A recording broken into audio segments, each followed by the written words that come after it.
Our next case is case of Robert PATE versus All Prestige Automotive.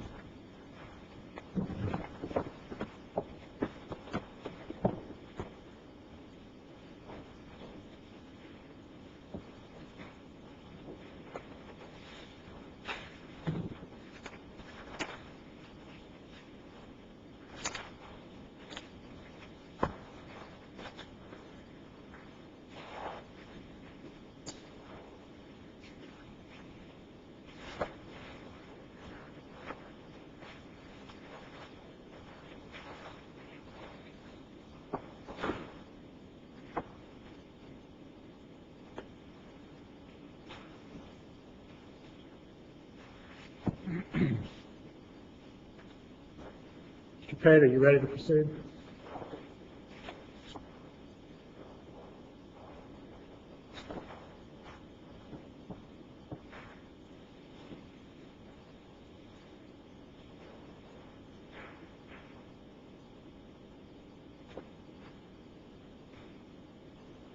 Let's go first.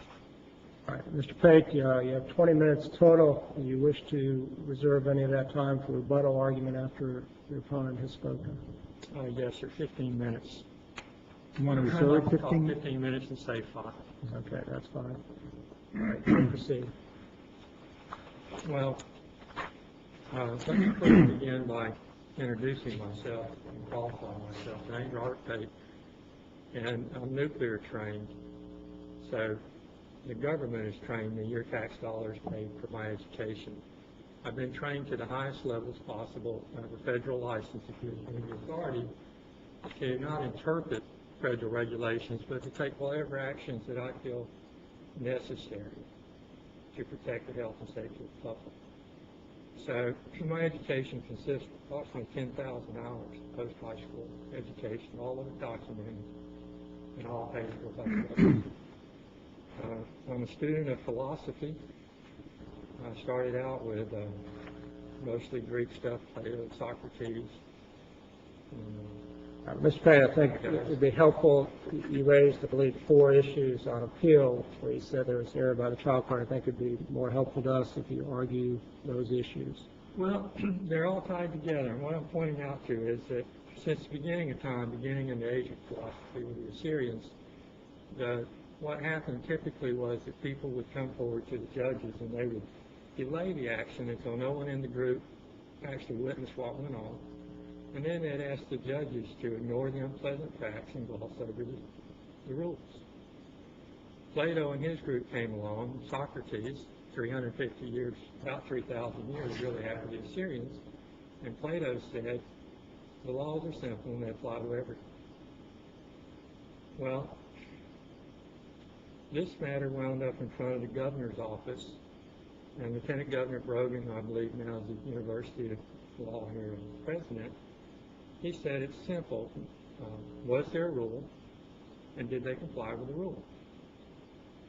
As an auditor, my job in the nuclear business was is there a rule? Was the rule complied with, and if not, why not? It's kind of one step farther. So I retired from that job about 9 years ago.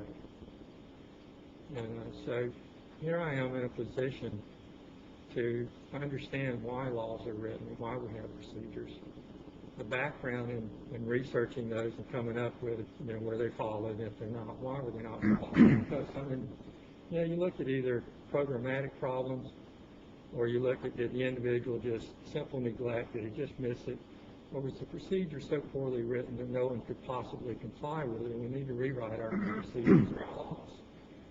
So in this case, it comes out up front that it's a case of negligence because it was about a motorcycle repair job.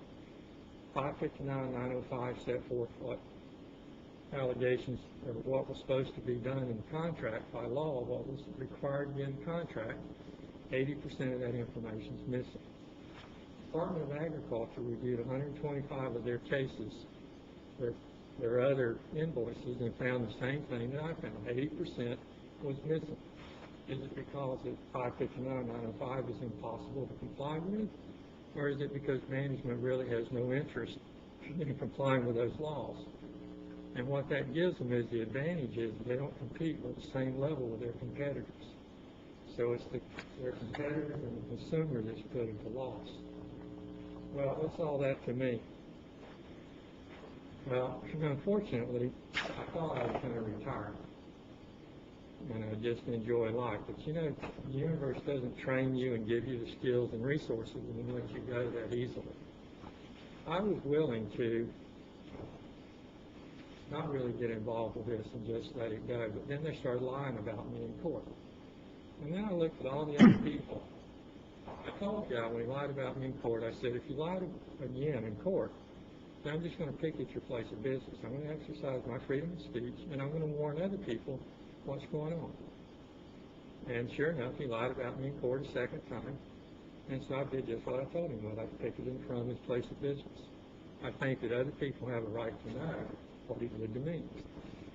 So what it boils down to there is, can a judge, local court, protect a business from public information? If the information is true, I know it was true. It happened to me. The guy stole a motorcycle from me. And I tried to get it out there as fast as I could, as succinctly as I could, get the guy to recognize that, hey, we're not going to put up with this. And so I wore a sign that said, caution thieves. I didn't know at the time that the man was a convicted felon in New York for grand theft auto while running the same kind of business. He would later testify to that. But in the meantime, his buddy, the judge, which I have a picture of the two of them, they're arm in arm, big smiles on their face, being indoctrinated into the Rotary Club together. Also, the judge was his prior lawyer before becoming a judge, comes out and says, you can't picket in front of his business. I said, well, what, you can't say that. I said, well, what can I say? And he said, well, I can't tell you what you can say, but I can tell you that you can't be within 100 feet of his business, and you can't say anything that you can't substantiate. Well, I feel like I could substantiate that the business stole the motorcycle from me. They now had the title for the motorcycle. They made material false statements, which I've given evidence of. It's in the record of what statements they were. And that pretty much proven that. So if we get down to the law, and you say, okay, given that I'm a person whose job has been to research the law and see, is there a law? Was the law followed? If you look at pleadings on in the rules of civil procedure, it says that they'll be exact. And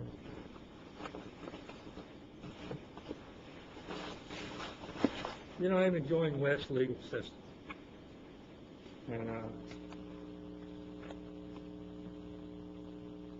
they just don't, the record does not, their pleadings do not comply or comport with the rules for pleadings. They're not exact. They don't tell you what it is that they're actually complaining about.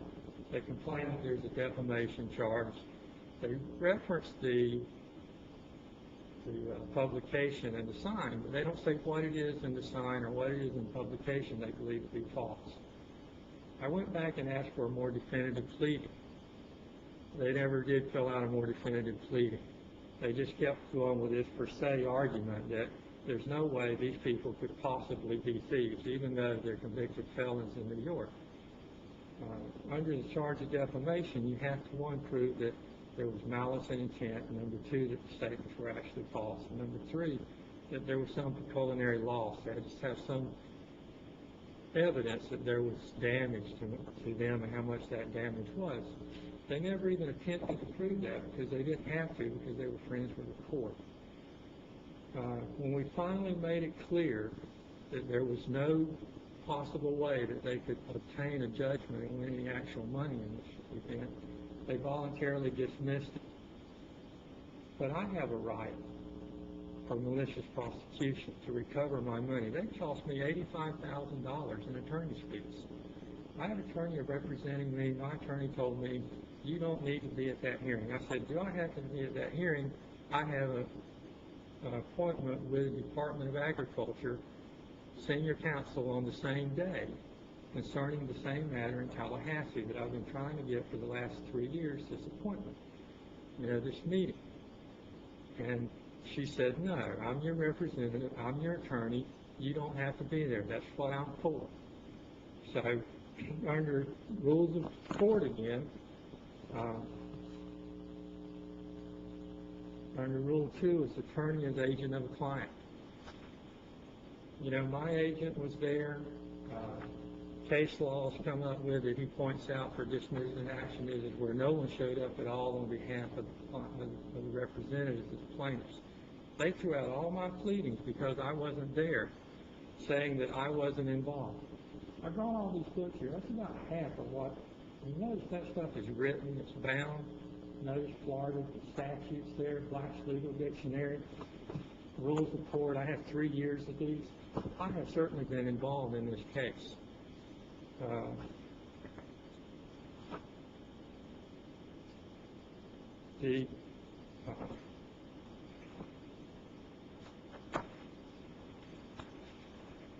Okay, it's hard to go through all of this stuff.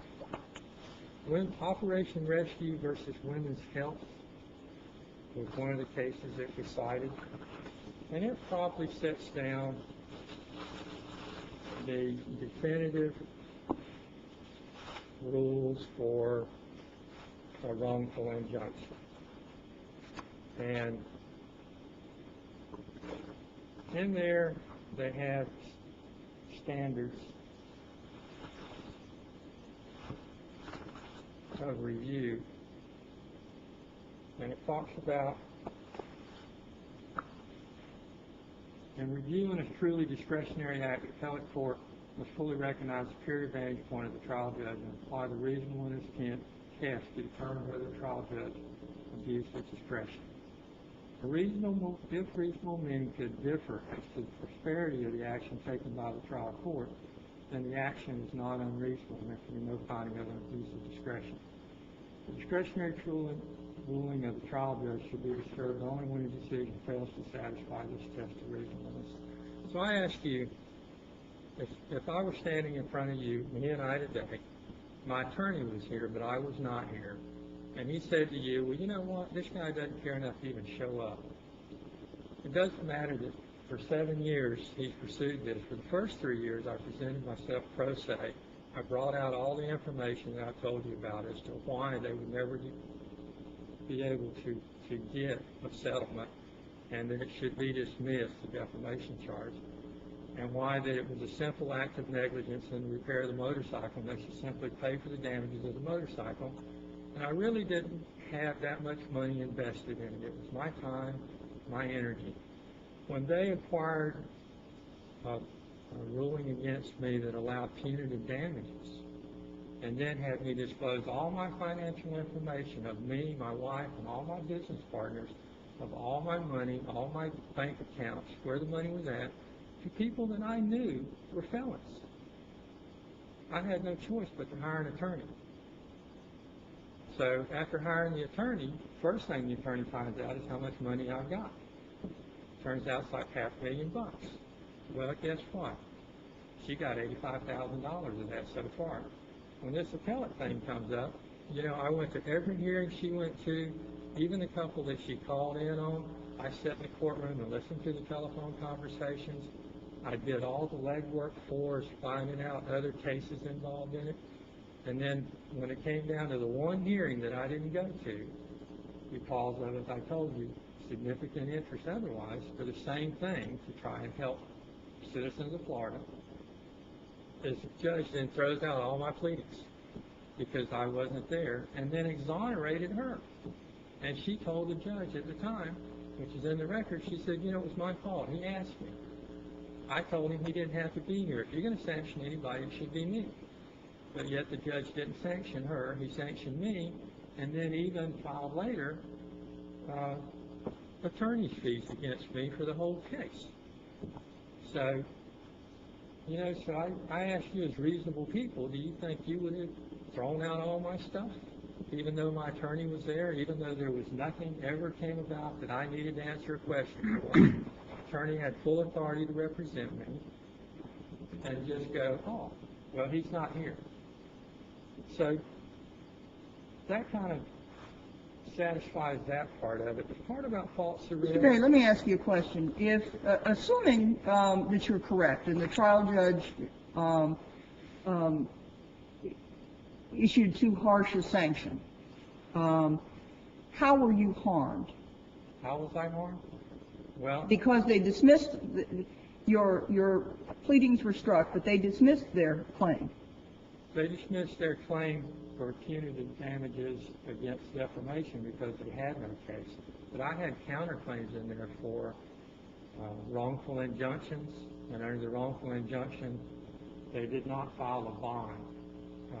When they actually acquired the injunction, there was no bond posted. They just ignored those rules. They didn't file any injunction. Well, the question of whether the injunction was wrongful was decided by our earlier decision, was it not? No, the only thing your earlier decision decided was that Judge Howard, when I asked him to remove that decision by the county court, which lacked the authority to issue it, and it was overbroad and vague, he said, at this time, you per se have not given me the proper reasons to dissolve that injunction. My attorney in the memorandum of appointment agreements went back to Judge Howard, laid out all the laws and the case laws and all that stuff, and he said, oh, okay, now I've got the right stuff, and you're right, and he dissolved the injunction. Then my attorney then pleaded wrongful injunction, false arrest, and the other things that I was entitled to as counterclaims besides just the plain negligence and the repair of the motorcycle. So at that time, later on, these guys came back and said, well, the appellate court upheld the injunction. They did not uphold the injunction. They upheld the court's decision not to remove the injunction at that time. Is this 4 minutes? Yeah, you have 4 minutes and 40 seconds left. Of my 15? Of your 20. Of my 20, so I want to save the 5 for rebuttal. Want to save the rest of your time for rebuttal, you can do that. We'll just continue. Did that answer your question? The other part is that I'm entitled to a jury trial. There's a lot of facts in dispute in this case that should have been decided by a jury. And it's very simple. It really is. You know, was there a rule involving the motorcycle and the repair of it? And yes, there was. Did it fall? No, it didn't. And why didn't it? The unlawful injunction. Did they really have a reason to enjoin me? Was the injunction overbroad and vague? You guys have read the injunction. You saw it. You have injunctive authority. County court, he didn't have the right. He didn't have the privilege of issuing that injunction for a good reason. He doesn't have the time, and he doesn't have the resources, and he doesn't have the experience to issue such an injunction. He in no way complied or comported with the requirements to issue such an injunction. You, as reasonable people, would you have issued such an overbroad and vague injunction? That's all you've got to really ask yourself. I'm entitled. Yeah, you have 3.5 minutes left for rebuttal if you want to stop now. Just the last part is that, you know, it boils down to the mission statement of the Citrus County Court. It says that their job is to provide for, you know, the legal, you know, dismissing and solving of the cases. But at the end, it never says that their mission is to implement the law. It says that their mission is to interpret the law. So that's a privilege that we give to our judges. Does their privilege to interpret the law outweigh our rights, our constitutional rights to freedom of speech, freedom of assembly, to a right to have a jury trial, to have evidence heard before a jury? I'll save my 2 minutes. All right, thank you. Good morning, Your Honor. Kevin Dixon. I represent the appellee, All Prestige. And may it please the court. I think I'm just going to cut straight to the main issue that Mr. Pate's argued here today, the striking of his pleadings by Judge Howard. And if you look at the procedural position of the case at the time that the pleadings were struck, there was pending the defamation claim by All Prestige and one counterclaim, and I believe it was for the false arrest. The court having already ruled that the count for the wrongful injunction wasn't appropriate and should be dismissed. And the court reserved ruling on whether to throw out the false arrest portion of his complaint. So after the judge entered the order striking the pleadings, and he did find a willful and deliberate decision on behalf of Mr. Pate not to be there, he entered another order which dismissed all of Mr. Pate's claims. So there was no counterclaims or anything of that nature pending. At that point, I looked at my client and I said, it's been going since '99. How much longer do you want to do this? And I said, let's just get rid of it. So we dismissed.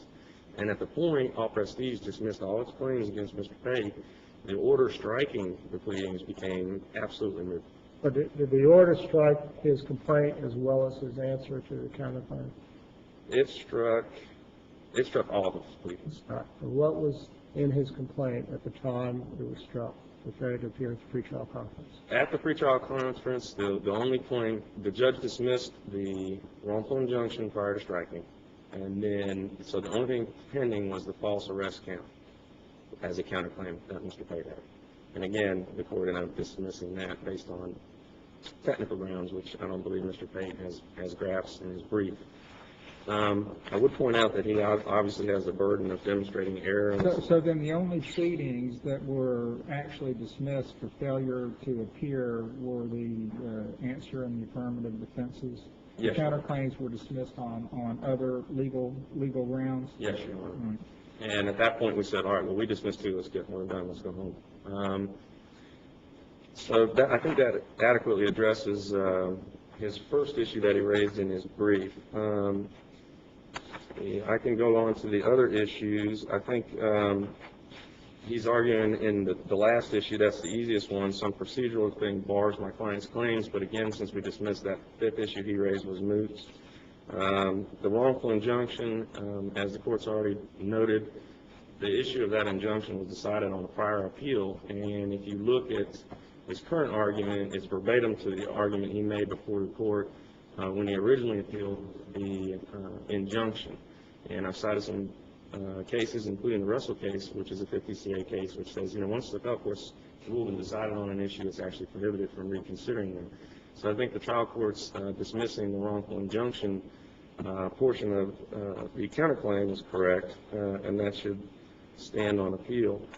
The issue of the false arrest, which was the last one that the court reserved on and ultimately dismissed it, was based on Mr. Pate's failure to allege a tort, a cause of action. And if you look at the pleadings in that complaint, he just said he saw some employees from All Prestige talking to the police. I've included in my memorandum, my brief, multiple places that say it's more than that.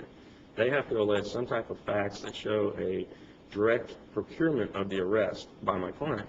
And so with the one bare allegation that he saw some employees talking to a police officer, it just didn't meet the test of stating a cause of action. And the court agreed with that argument, trial court agreed with that argument and dismissed the false arrest claim. Let's talk a little bit about the contempt order that he's appealed. In your brief, your response to that is that his complaint about the contempt order has already been raised. In other words, it's the same argument you make for the wrongful injunction. That's part of it, but the contempt order he is referring to occurred in 99-2000. All right, had he objected to that, then the time to appeal that would have been in 1999 and 2000.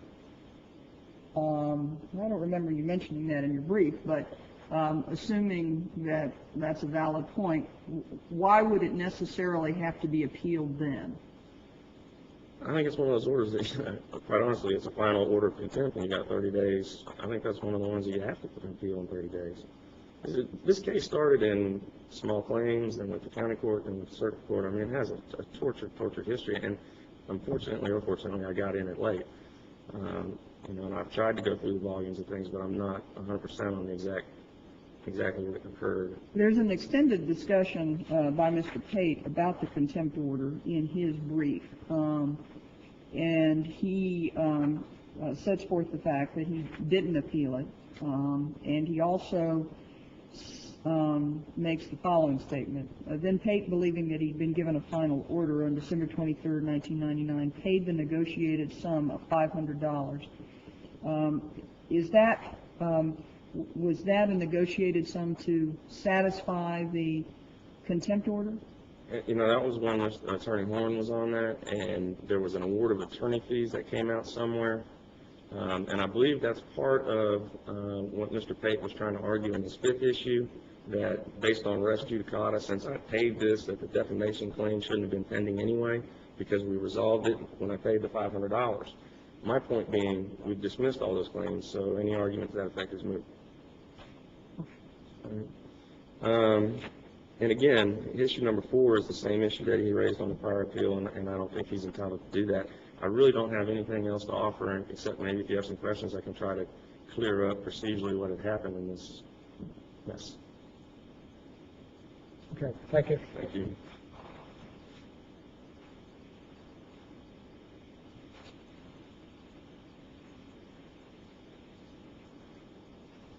Again,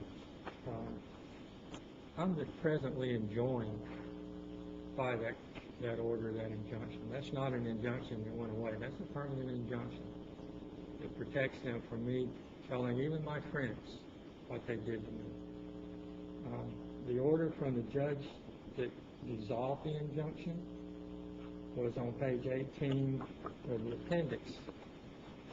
And basically what his argument is that even that the judge did not have the authority to dissolve the injunction because of the prior appellate court when they said, well, we've agreed that you didn't hear enough evidence to start with, and that you said at this time, if you read that order, it says at this time, Mr. Pate has not presented enough evidence.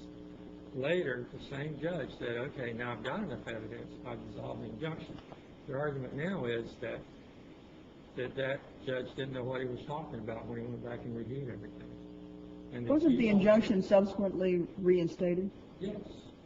And that's the whole argument, is I'm presently barred from my freedom of speech. And his client is protected from anybody saying anything bad about him, or at least me. And do we as citizens have the right? You know, if we're not going to stand up, who's going to? Now, is your appeal on the injunction to the initial injunction, or was it after the reinstated injunction? It's the same injunction. It has never been reinstated. Well, I guess it is reinstated. It's the same injunction was reinstated because... Right. Was it reinstated after your appeal to this court? No, sir. It was reinstated before the appeal to this court. Okay. And his argument is that the judge didn't dissolve it in the first place. And when I said, well, wait a minute, and you guys said, well, they had a right to not dissolve it at that time, he says, you can't go back and look at it now. It boils down to what I said in the beginning. They've asked you to ignore the unpleasant facts and gloss over the rules. The order of contempt in which I gave him the $500 is there had to be a post-judgment, a post-trial order that asked for attorney's fees. There never was.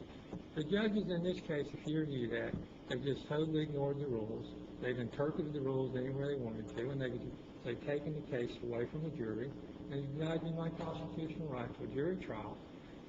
And, you know, you can always argue that every one of those tabs in there, I could spend an hour telling you why legally and show you in those books where it says you can't do that.